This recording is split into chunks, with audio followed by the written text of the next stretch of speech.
నువ్వు మళ్ళీ గదికు పోయినా అంటే నా మీద ఒట్టే. సర్లే మళ్ళా పోంతి ఆకలి అవుతుంది అన్నం పెట్టు.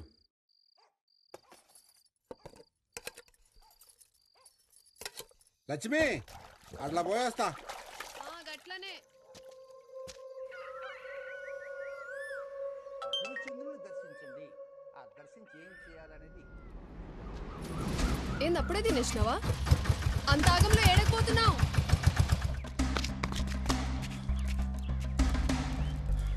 పెద్దనా ఏంది జల్ది రమ్మన్నావు? అంత మంచినా? రేయ్, మొన్న నువ్వు గా గుడి గురించి మాట్లాడుతుంటే మీ నాయన సావు యాదికొచ్చిందిరా. మనం పూజలు నేర్చేటిది, పాణాలు ఇడిచేటిది గా గుడి గురించి. ఏంది పెద్దనైనా నువ్వు చెప్పేది? విరాట పర్వంలో అజ్ఞాతవాసం చేస్తున్న పాండవుల్ని కలవనీకి వచ్చిన శ్రీకృష్ణుడు ఓ రాత్రి జాస్తిపల్లిలో సేదదీరిండని పురాణాలుంది. గది నమ్మిన కేరళ సంస్థానాధిపతి మార్తాండవర్మ వైష్ణవ భక్తుడవటంతో ఈడ విష్ణు మందిరం నిర్మించాలని అనుకుండు. గా గుడి కట్టేటప్పుడు ఎన్నో ఏనుగులు గుర్రాలతో ధనం తెచ్చి గీ గుడి కింద నిధిలా దాచిండని పుకార్లు వినిపించినాయి. కానీ గవి పుకార్లు గావు, నిజాలని మనకు మాత్రమే తెలుసు. గా నిధికి ఎన్నో చుతురు పూజలు చేసి నాగబంధనాలు వేసిర్రు. గా నాగబంధనం ఈడిపించే ప్రయత్నంలోనే మీ నాయన మా నాయన సచ్చిండ్రు. కానీ వాళ్ళ సావుగా బంధనాన్ని ఇడిపి నీకు మార్గం చూపింది. మీ నాయన సస్తా నిన్న గుడికి దూరంగా పెంచమండు. గందుకే నిన్ను బడికి దగ్గర చేసిన. కానీ నీ చేతులారా నీ చదువు నువ్వే పాడు చేసుకున్నావు. గందుకే నీ బతుకు తెరువు కోసం గా దినం నీకు పూజలు నేర్పినా. గాని నువ్వు అప్పుడు ఒక మాట అన్నావు, యాదుందా? నువ్వేం నేర్పిస్తే అది నేర్చుకుంటా, కానీ నా కష్టం మీద నేను బతుకుతా. గందుకే నేను గుడికి దూరంగా పెంచిన. కానీ గిన్నేళ్ల తర్వాత కూడా గా గుడి నీ కల్లోకి వస్తుందంటే గా గుడి కోసం నేను పుట్టినావేమరా. గా నిధిని తీసుడు ఆశ్లేష నక్షత్రంలో పుట్టిన నీతోనే అవుతుంది. నాతోనా?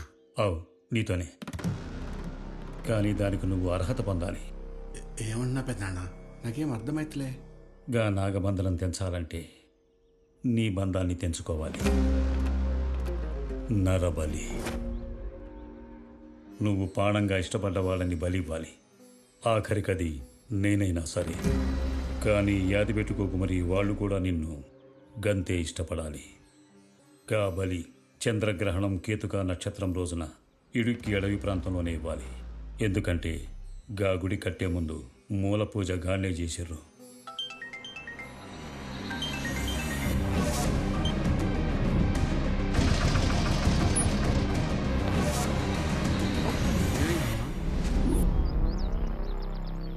గా నిదేంది నరబలేంద్రా?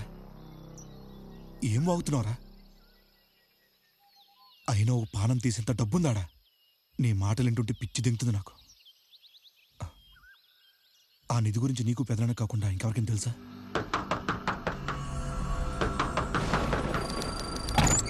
అమ్మా లక్ష్మి, ఏమ్రా స్కూల్కి పోతున్నావా? మంచిగా చదువుతున్నావా? లక్ష్మి, ఏం సంగతి వానలో వచ్చినావు? 2 దినాలు ఉండిపోదామని వచ్చిన. రేయ్ పోయి కాలు కడుక్కో. అట్లనా? నడు బిడ్డ.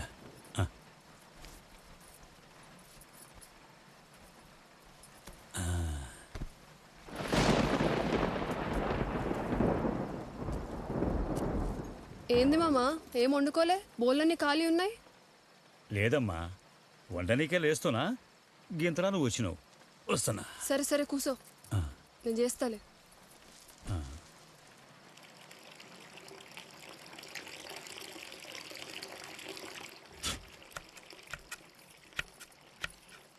మామా, నిన్ను ముచ్చట అడగాలే, నిజం చెప్తావా?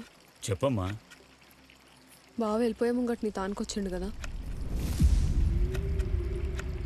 మరి నాకెందుకు చెప్పలే?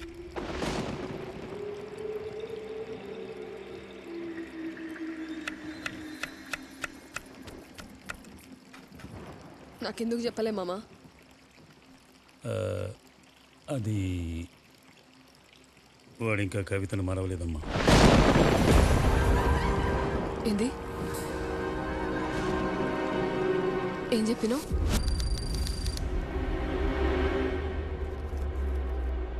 బలిమనికి భార్య నా బిడ్డ నాని కొమిరిగాడు చూస్తున్నప్పుడు ఓ దినం కుమరే గిరాకొచ్చిందా? కవితను చూసిండు.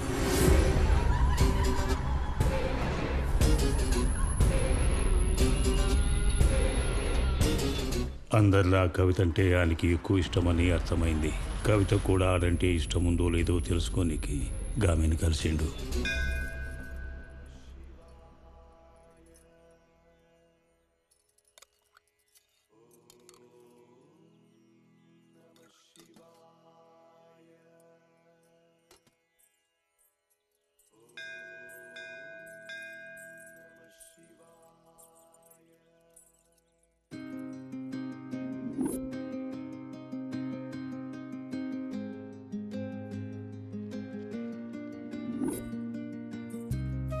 మంచిగా అనిపిస్తుంది నేను చూస్తుంటే. ఎట్లున్నావు కుమరి? నువ్వెట్లున్నావు కవిత? ఇగో నన్ను చూస్తుంటే తెలుస్తలేదా ఇంత సంతోషంగా ఉన్నానో? మా ఆయన చాలా మంచోడు, నన్ను చాలా బాగా చూసుకుంటాడు. ఇగో ఇంకో 3 నెలల్లో నన్ను అమ్మ అని బిలోనీకి నా సిట్టి తల్లి వస్తుంది. గింతకన్నా ఏం కావాలి చెప్పు? అయినా నువ్వేంది ఏమి సపోర్ట్ చేయకుండా ఉన్నావు? కవిత, నిన్నొక విషయం అడుగుతా, దాయకుండా నిజం చెప్తావా? ఏందది? నువ్వు నన్ను ఎప్పుడైనా ఇష్టపడ్డావా? నేనంటే నీకు ఇష్టమేనా లేక ఇష్టం ఉండేనా? ఇప్పుడు అవన్నీ ఎందుకు కొమరి? గిదొక్కటి చెప్పు, గిదొక్కటే. చిన్నగున్నప్పుడు నువ్వంటే నాకు మస్తు ఇష్టం ఉండే కొమరి, అందరికన్నా ఎక్కువ. అయినా ఇప్పుడు ఇవన్నీ ఎందుకులే కొమరి. మాట్లాడుతుంటే ఎటు పోతున్నావు? ఎవరిని బలి ఇవ్వాలన్నది అర్థమైన కొమ్రి బలి పూజ చేసే ముందు వాస్తు పూజ చేయనీకి ఎవ్వరికీ తెలియకుండా గా గుళ్ళోకి పోయిండు.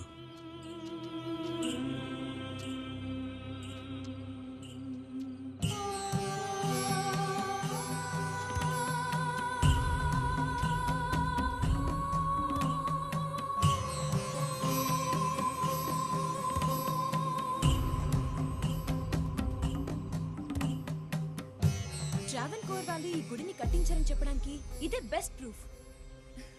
ఈ బొమ్మలేందో గానీ నువ్వైతే గుడి మీద బొమ్మ లెక్క మస్తుగున్నావు.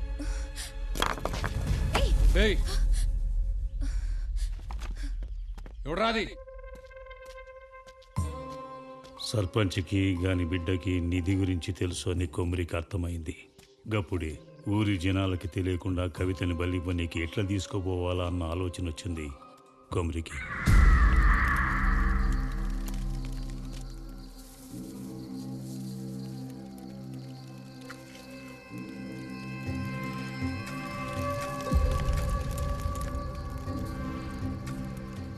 కవితతో పాటు సర్పంచ్ బిడ్డ మీద కూడా రేణుక అవతారం ప్రయోగించిండు.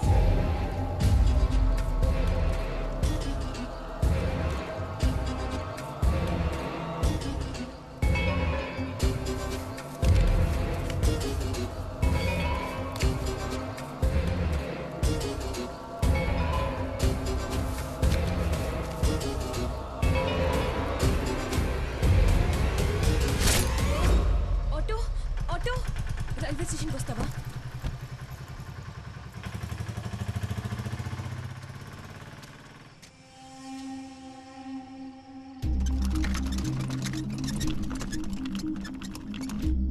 నీ ఊర్లో డాక్టర్కి పైసలు ఇచ్చి కవితకి కడుపు దించేసిండు.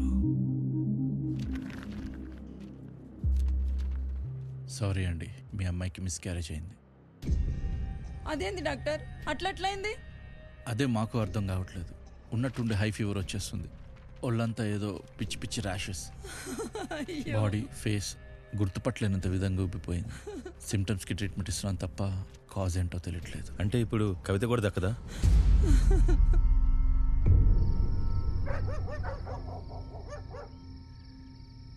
అన్నా,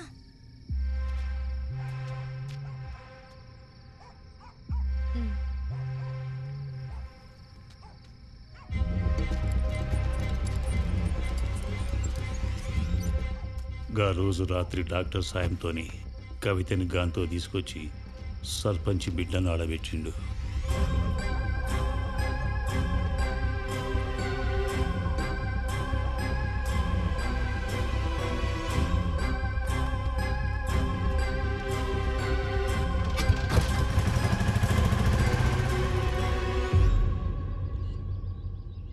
ఏంది నువ్వు చంపింది సర్పంచ్ బిడ్డనా? ఆ రోజు ఆ బిడ్డ గురించి అంతగానో ఆలోచించి దాన్ని చంపి కవితను బతికించినావా?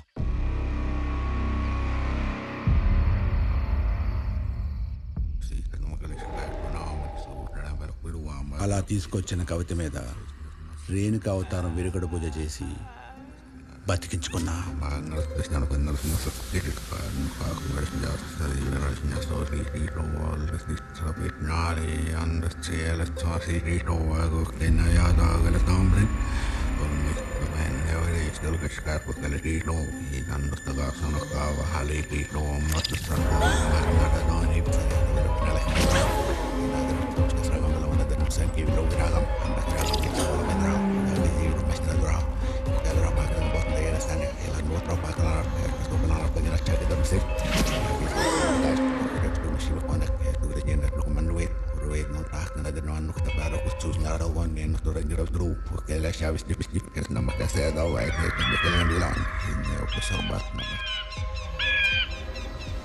కుమరి, గీడ పూజ పూర్తయింది.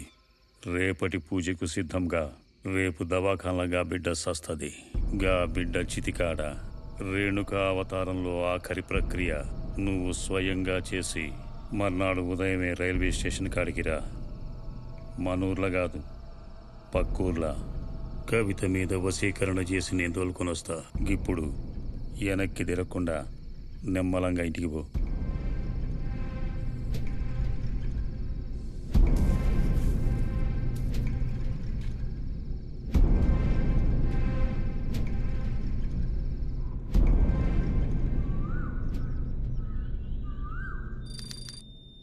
రేణుక అవతారం ప్రయోగించడం వల్ల ముఖం ఎవ్వరూ గుర్తుపట్టలేనంతగా మారిపోతుంది.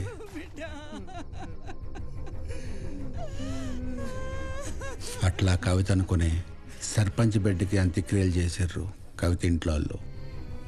రేణుక అవతారం ఆఖరి ప్రక్రియ పూర్తి చేయనీకి ఆ రోజు చితి దగ్గరికి పోయినా మళ్ళీ చిన్న సాయం కావాలి. కానీ అనుకోకుండా ఆడికి రమేష్ వచ్చిండు. ఆ కొట్లాట్ల మళ్ళీ గాడి చితిలో వాడి చచ్చిండు. నేను తప్పించుకున్నా.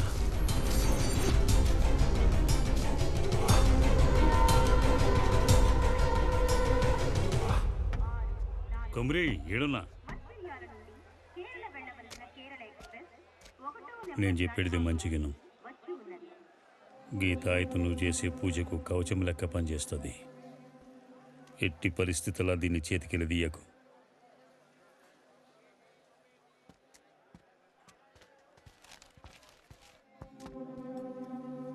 గిద్దాగి గట్లని ఈ మంత్రించిన తీర్థం కవితకిచ్చిన రోజు పొద్దుగాల సాయంత్రం మరవకుండా 2 చెంచాల మందం లాగు. అంత మంచి అవుతుంది. సరే పెద్దనాన్న. అన్నీ చక్కగా యాది పెట్టుకో, మరవకు. పెద్దనాన్న, కవిత ఇది? కవిత,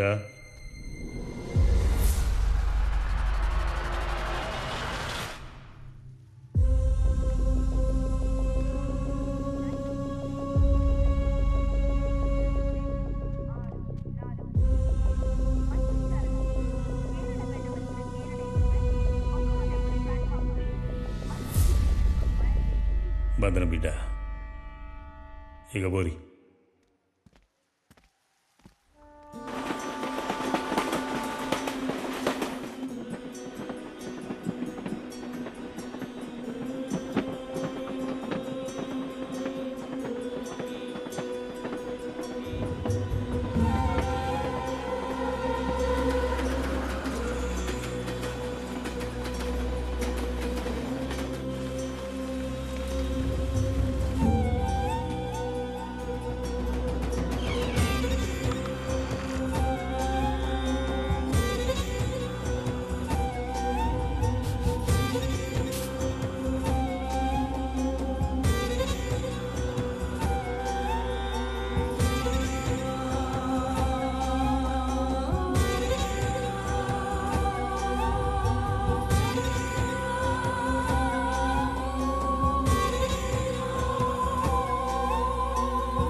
రోజు రోజుకి మిమ్మల్ని చూస్తుంటే నాకు చాలా భయం వేస్తుంది. మన మనుషుల్ని కూడా చంపేస్తున్నారు. ప్రకాష్ని చంపాల్సిన అవసరం ఏముంది? అసలు ఏముందా జాస్తపల్లిలో? I have a confirmation. ఇన్ని రోజులు మనం ఇండివిజువల్గా వర్క్ చేస్తున్న ప్రాజెక్ట్కి కన్క్లూజన్ దొరికింది. It's a sensational news. మీకు డీటెయిల్డ్గా అన్నీ ఎక్స్ప్లెయిన్ చేయాలి. చాలా important and emergency sir. Okay, let's meet in the conference room.